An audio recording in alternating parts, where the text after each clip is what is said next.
estreando aqui minha placa de som. Agradeço aqui o apoio do Matheus em todas as últimas 2 horas na instalação do equipamento.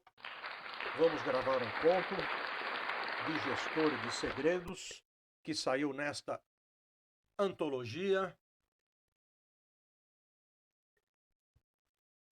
de Gestor de Segredos. Patrick foi o primeiro a desconfiar.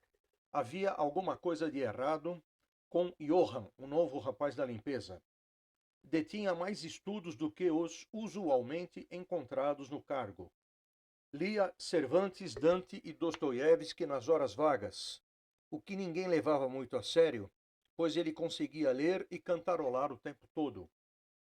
Além disso, jamais se unia aos colegas. Como a firma de limpeza era terceirizada, seus chefes informaram ao setor em que trabalhava que era um pobre órfão, abandonado pelos pais e que tinha percorrido inúmeros abrigos até se firmar aos trancos e barrancos nos estudos da maneira mais deficiente possível, sem nunca ter sido acolhido por família alguma.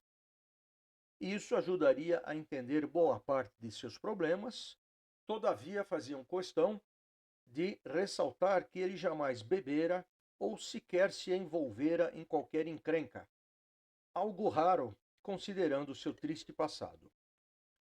Ninguém jamais desconfiava da capacidade de Johann para fazer coisas perigosas às escondidas ou de praticar coisas mais graves, pelo simples fato de ser obeso e totalmente desajeitado, a ponto de parecer sempre atrasado em tudo que precisava fazer. Descuidava de usar os calçados do uniforme, preferindo chinelos, pelo que era frequentemente advertido. Usava os tais sapatos pesados por 2 ou 3 dias e já os largava. Pesava 115 quilos e, ao fazer suas tarefas, com grande frequência deixava cair a vassoura ou derrubava o balde de água nos pisos. Ao arrumar as mesas, vivia derrubando as gavetas, tendo que se ajoelhar para colocar de volta todo o conteúdo no lugar.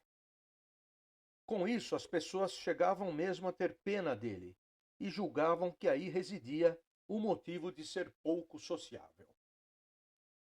Apesar dos percalços, seu setor conseguia o milagre de ser o mais limpo e organizado. Ele compensava com um pouco de trabalho extra aquela eficiência que não obtinha da mesma forma que seus companheiros. Alguns iam além da mera compaixão por ele e diziam que era preciso buscar apoio médico para buscar encorajamento, perder peso e ser mais ativo. Tais conselhos eram ignorados pelo rapaz. Em alguns momentos, Johann, além de ler muito, até mesmo escrevia. Encurtava de forma absurda o horário do almoço, de modo a escrever durante 1 hora cada dia. Comia pouco e rapidamente, sem refrigerante, de modo que ninguém saberia dizer as causas de ser tão gordo. O que estaria escrevendo? Mistério. Como a curiosidade é uma das maiores mães da ação e da inventividade, alguém o atraiu em um momento para uma conversa sem muito sentido, enquanto um cúmplice fez uma rápida espiada nos escritos. O colega encaminhado para espionar disse que os escritos eram primorosos e que jamais viram uma letra tão bem desenhada.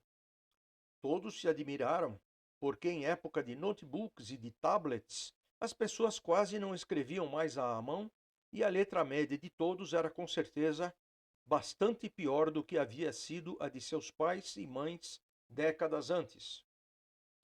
Os misteriosos manuscritos tratavam de uma cidade iluminada, um trecho bastante árido, aliás.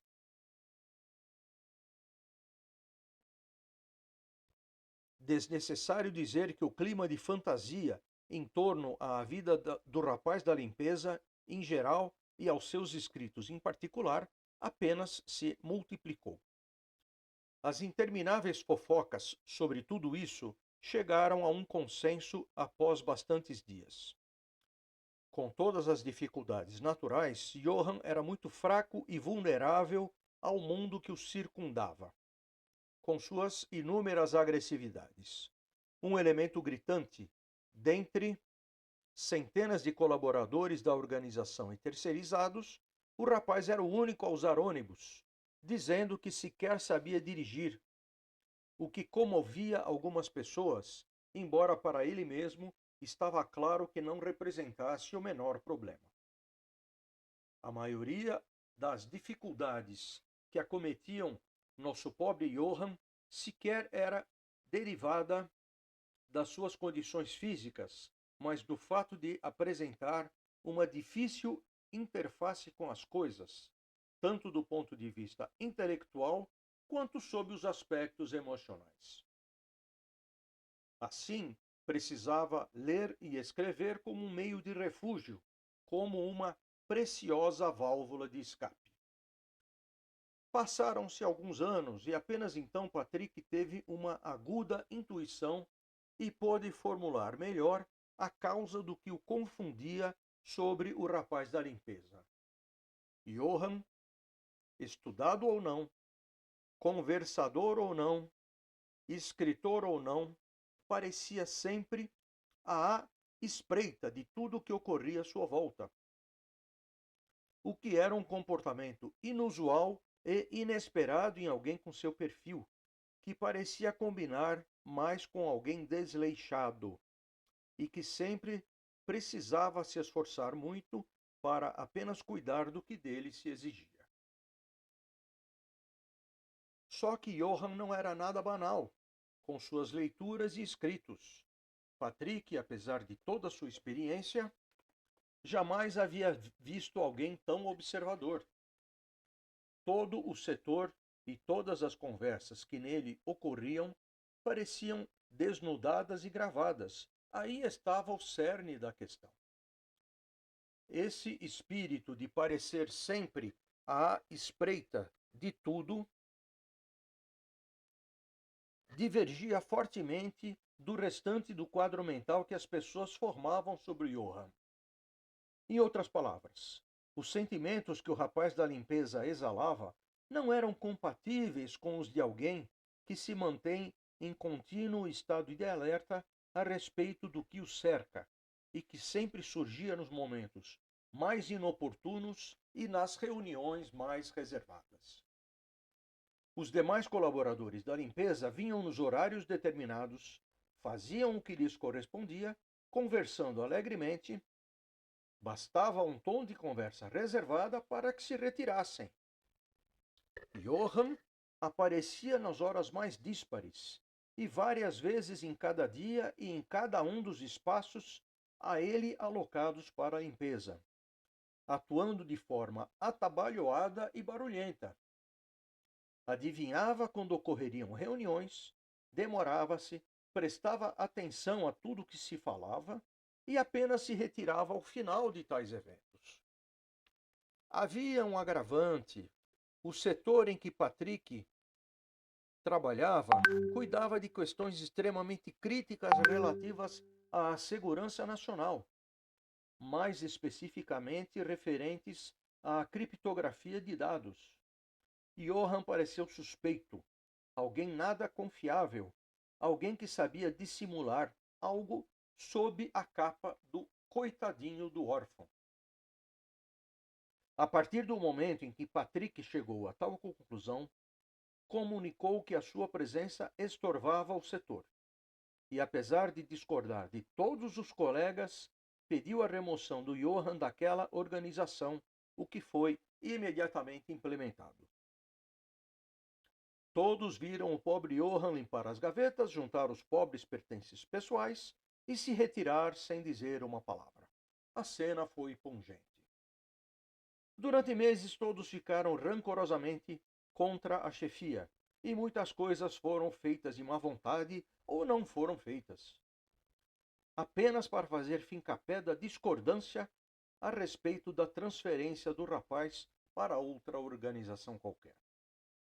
Enfim, Patrick não previra que todos haviam ficado afeiçoados ao pobre rapaz. Entretanto, há ações que apenas os líderes podem tomar, sabendo de antemão que jamais é possível agradar a todos, mesmo que se possua a mais absoluta certeza de agir corretamente. Neste caso, Patrick navegava nas turvas águas da dúvida. Os problemas foram dados por encerrados. Patrick fez questão de entrevistar todos os candidatos para escolher o substituto de Johann, ao lado dos especialistas de recursos humanos. O chefe também fez questão absoluta de estar acompanhado de 2 psicólogos, para buscar alguém com o tom de vida mais prosaico possível e adaptado à rotina esperada de um funcionário de limpeza. Muitos anos depois, Patrick, às vésperas da aposentadoria, foi alvo de uma auditoria interna que descobriu o vazamento de inúmeras informações. O cruzamento de dados mostrou que apenas aquele setor havia sido a fonte. Todos ficaram estarrecidos pela espantosa quebra de segurança ocorrida. Vieram semanas daquele terrível processo de caça às bruxas, pelo qual buscam-se culpados desesperadamente e todos propalam falsidades para procurar transferir às demais pessoas quaisquer mínimas faíscas de responsabilidade, enquanto se defendem como podem. Patrick se arrependeu amargamente quando tudo foi descoberto. Alguém deixara os mais minúsculos e perfeitos microfones secretos criados pela microeletrônica nos recantos mais sinistros das salas de reunião, permitindo o vazamento de toneladas de dados.